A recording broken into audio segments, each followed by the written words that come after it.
Gandang araw sa inyo lahat. Medyo matagal-tagal tayo hindi nakapag-upload ng tungkol sa architectural utilities sa electrical. Ngayon may ibabahagi ako sa inyo. Sasagutin ko yung comment doon sa YouTube ko na tungkol doon sa yung reversible and non-reversible. May sinabi kasi doon, may comment kasi doon yung tungkol sa bolt-on daw, pwedeng i-reverse. Kasi ang sinagot ko doon, hindi pwedeng i-reverse yun kasi yung switch direction mamamali na, di ba? Ganito yan kasi. Gaya dito. Diba dito? Pag pinasok mo dyan, yan, kinabit mo dyan, dapat yung switch direction papunta dun. Yun, dapat ganoon. Yung switch direction, pag andito siya sa right, yan, right, yung direction ng switch dapat papuntang left, sa left hand ko.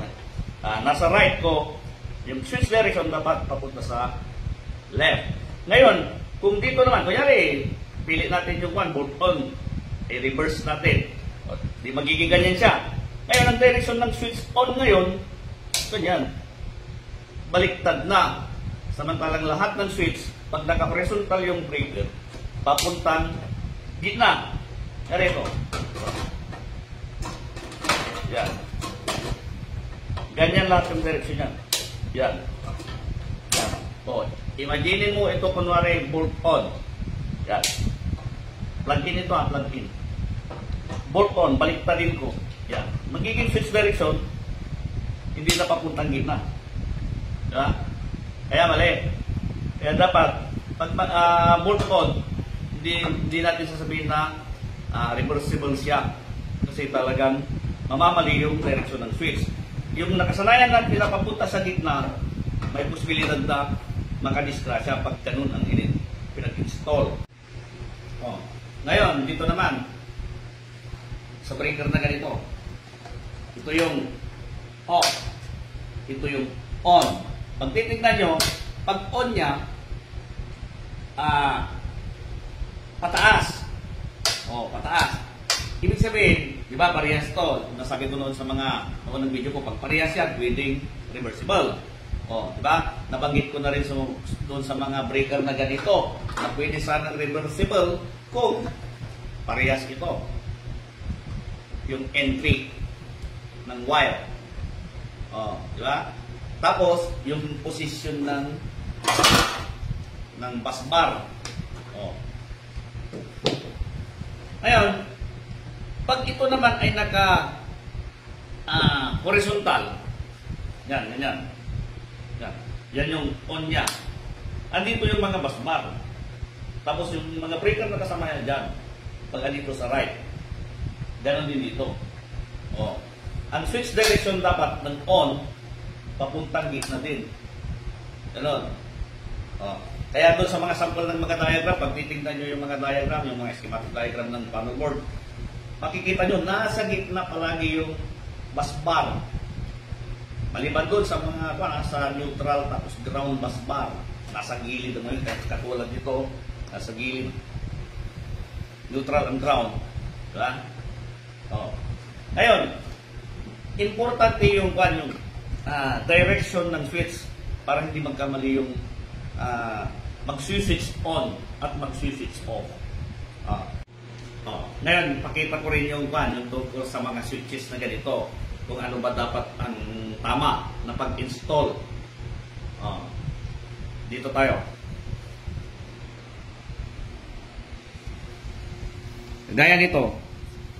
Dapat pag kinabit mo yan na pa-horizontal, yan.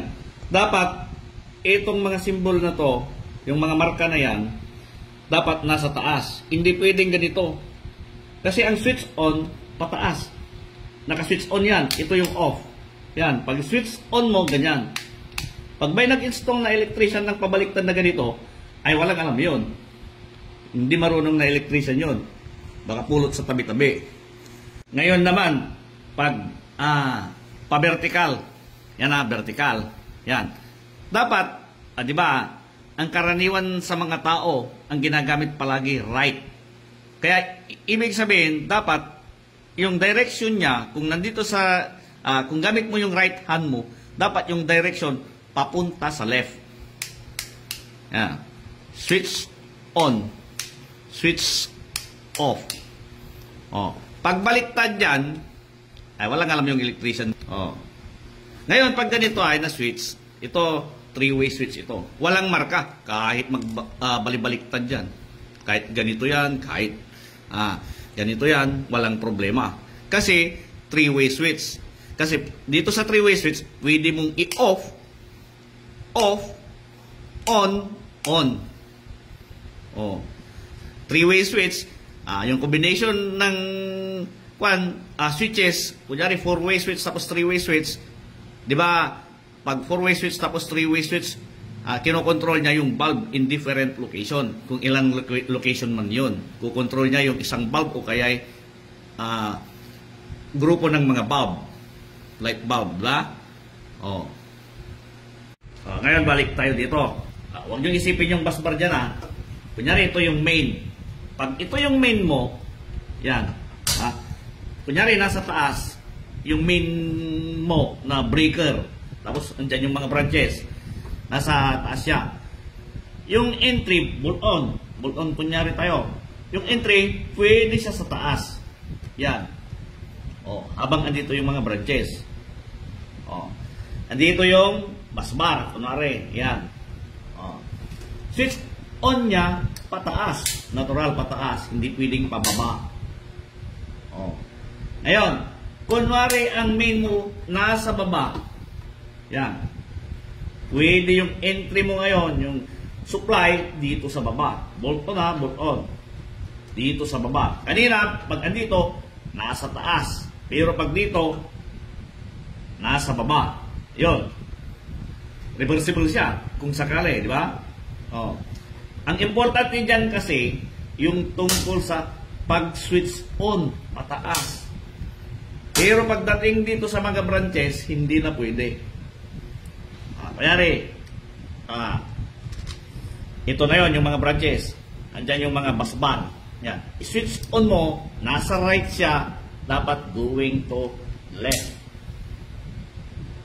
Pag andito siya ay, switch on mo, nasa left siya, dapat going to right. Ganon din dito sa breaker na ganito. Yan. Kaya lang ito, di ba? Nakahiliran, naka-horizontal, tapos naka-vertical yung mga breaker. Pwedeng dito siya, pwedeng dito siya, yung supply. Pero pag, kunwari ganun din, ito yung main mo, natural, dito ang line side mo. Pero pag andito sa baba, natural, dito sa baba, yung line side mo. Tapos ito yung load side. Yan yung mga branches. Ang importante dyan, yung direction ng switch din. Na pag in-on mo, dapat pataas. Diba? Yan. Pataas. Yan. Okay.